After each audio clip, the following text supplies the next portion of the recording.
At 9:30 on the evening of September 14, 1636, Thomas Willett stood in the center of New Amsterdam's dirt-packed Broadway, watching shadows shift between wooden houses. 32 years old, a merchant by trade, he'd drawn the short straw that morning. Tonight he was the night watch, his leather jerkin hung loose over his shirt. A pine knot torch hissed and smoked in his left hand. In his right, a 5-foot oak staff with an iron cap. No uniform, no badge, no training. Just his turn. The Dutch settlement held maybe 300 souls. Most were asleep. A few weren't. Willett's job. Time equals 250 milliseconds. Walk the streets until dawn. Call out the hours. Look for fires, and deal with whatever trouble emerged from the taverns near the fort. He'd done this twice before. Once nothing happened. Once he'd found Jan Petersen face down in a horse trough and dragged him home. That was the extent of his law enforcement experience. This is how it worked before police forces existed, not just in New Amsterdam, in London, in Paris, in every colonial American settlement. Towns didn't hire full-time professional officers. They didn't have police departments or detective bureaus or organized patrols. Instead, they used a system inherited from medieval England, the night watch. Citizens, usually adult men, took turns walking the streets after dark. One night a month, maybe two. Sometimes more if the town was small or if you'd angered whoever made the schedule. The watch system wasn't designed to catch criminals, it was designed to prevent disasters. Fire was the primary concern. Wooden buildings packed close together. Open hearths, candles. One spark could consume an entire settlement in hours. The Great Fire of London in 1666 destroyed 13,200 houses over 4 days. Boston suffered major fires. In 1653, 1676, and 1679, the night watch existed primarily to spot flames early, raise the alarm, and organize bucket brigades before structures became funeral pyres. But they handled other duties too. They challenged strangers after curfew. They broke up fights outside taverns. They arrested drunks who were making noise or causing property damage. They reported suspicious activity. They made sure gates were locked and livestock was penned. In larger towns, they might patrol in groups of 2 or 3. In smaller settlements, you walked alone with your torch and your stick and hoped nothing significant happened on your shift. The system was ancient. It dated back to the Statute of Winchester in 1285, when King Edward I of England formalized the watch and ward system.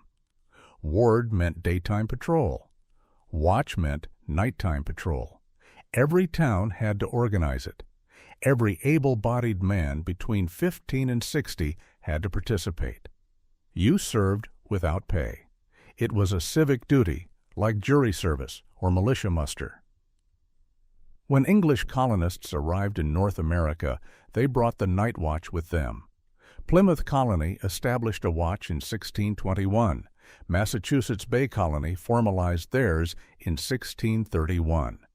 New Amsterdam, under Dutch control, implemented their Ratelwacht in 1633. Time equals 400 milliseconds/ish. Virginia's settlements had watchmen by 1642. The specifics varied by location, but the core concept remained consistent. Ordinary citizens taking turns as amateur peacekeepers. The watch operated on rotation. Town officials, sometimes called constables or selectmen, maintained a roster of eligible men. When your name came up, you reported for duty at sunset. Your shift lasted until dawn, roughly 12 hours in winter, 8 in summer. Some towns let you hire a substitute if you could afford it.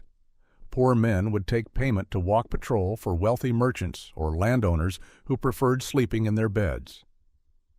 This created an economic divide. Time equals 350 milliseconds. The well-off bought their way out of service, while the working poor did the actual work.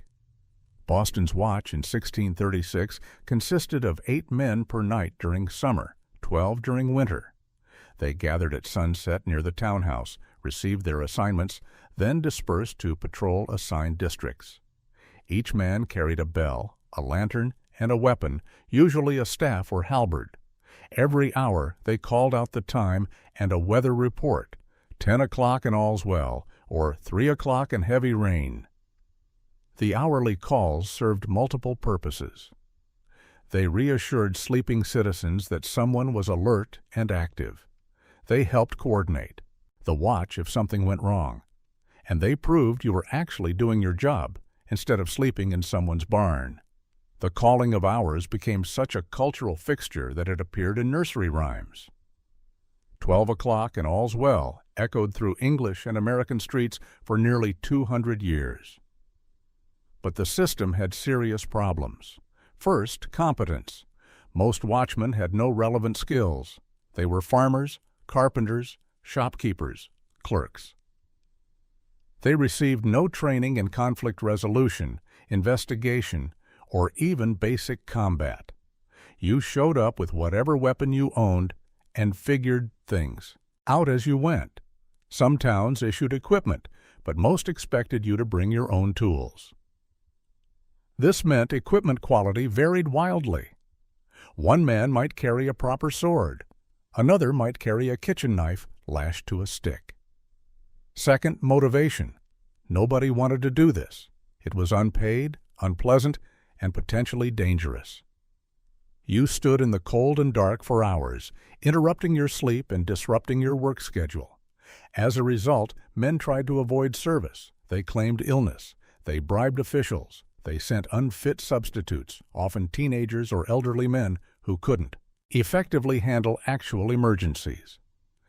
In 1658, New Amsterdam's authorities complained that the watch consisted mostly of old men, boys, and Negroes who were useless during crises. Third, enforcement power. Watchmen had limited authority. They could arrest drunk and disorderly persons. They could detain suspicious individuals until morning, when a magistrate could question them. But they couldn't pursue investigations. They couldn't enter private property without permission. They couldn't use significant force except in self-defense. If someone resisted arrest and you weren't physically capable of subduing them, you essentially had to let them go. Time equals 300 milliseconds slash or call for backup from other watchmen who might be streets away. Fourth, corruption. Because many watchmen were poor men serving as paid substitutes, they were vulnerable to bribes. A tavern owner might pay the watch to ignore after-hours drinking. A merchant might pay them to overlook smuggled goods. A wealthy family might pay them to harass a rival. The watch system created opportunities for petty graft that undermined its effectiveness. Despite these weaknesses, the system persisted for centuries because it was cheap. Towns didn't have to pay salaries or pensions. They didn't need to build police stations or buy uniforms. The infrastructure cost was minimal. Time equals 350 milliseconds greater than a few lanterns, some staffs, maybe a small guardhouse where watchmen could warm themselves on cold nights. For small communities operating on tight budgets, the watch system was the only economically viable option. But as towns grew into cities, the system collapsed. London's population exploded from about 200,000 in 1600 to nearly 1 million by 1800. The night watch couldn't scale. Crime increased. Streets became more complex. Professional criminal networks emerged that could easily evade or intimidate amateur part-time watchmen. Wealthy areas hired private guards, creating protection inequality. By the late 1700s, London's watch had become a joke. Watchmen were mocked in plays and newspapers as incompetent, cowardly, and corrupt. American cities faced similar problems. Philadelphia's watch in 1750 consisted of roughly 120 men covering a city of 15,000 people. By 1800, Philadelphia's population had reached 70,000, but the watch hadn't significantly expanded. Crime rates rose. Riots became more common. The watch couldn't maintain order during the anti-Catholic riots of 1844, when mobs burned churches and private homes over 3 days. New York grew even faster. The city's population increased from 33,000 in 1790 to 202,000 in 1830. The night watch, still organized on the old rotation system, was completely overwhelmed. Gang violence surged.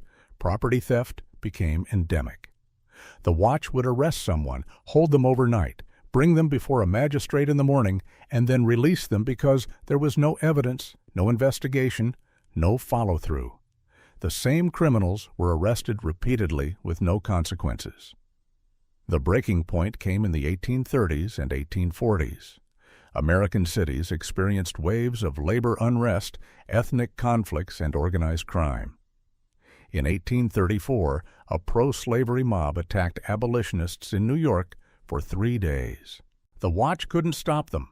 In 1835, Baltimore's watch stood by helplessly as rioters destroyed buildings for hours.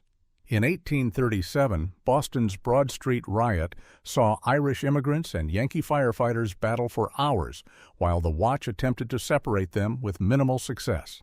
City leaders recognized that volunteer part-time amateurs couldn't handle urban disorder.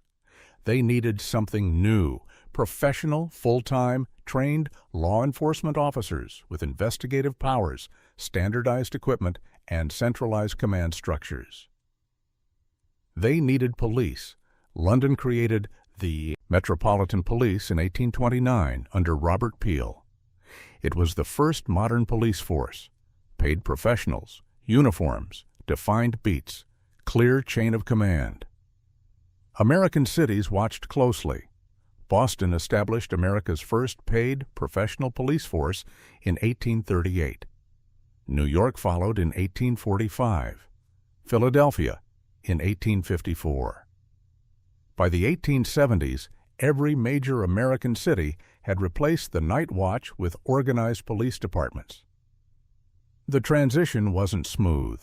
Many citizens opposed police forces as tyrannical European imports that violated American traditions of citizen self-governance. They saw paid police as potential tools of autarky, political oppression. Some cities compromised by keeping volunteer watchmen while adding paid officers. Others faced riots when they tried to disband the watch. But eventually, the practical advantages of professional policing overcame ideological resistance. The night watch system lasted roughly 500 years in English-speaking communities. For most of that time, it was the only formal law enforcement mechanism ordinary people encountered. When you hear about sheriffs in the Old West or constables in colonial America, those were administrative positions. The constable organized the watch. The sheriff managed the county. But the actual work of patrolling streets at night fell to ordinary citizens taking their turn with a torch and a stick. Thomas Willett, standing in New Amsterdam on September 14, 1636, represented a law enforcement model that dominated for centuries. No training, no pay, no backup. Just a citizen doing his civic duty because the community demanded it. His shift ended at dawn. He handed his torch and staff to the next man on the roster. Then he went home, slept a few hours, and returned to his shop to sell fabric and sugar. The watch system worked after a fashion for small communities where everyone knew everyone. Time equals 300 milliseconds greater than, and serious crime was rare. But it couldn't survive urbanization. The modern world required modern solutions. And so the night watch, that ancient institution of citizen patrols, gradually disappeared, replaced by uniformed officers with badges and authority and paychecks. If you found this glimpse into early law enforcement history interesting, hit that like button and subscribe. We explore forgotten systems and overlooked moments that shaped how we live today. Drop a comment telling us where you're watching from. We preserve these stories because understanding how things used to work helps us evaluate how they work now.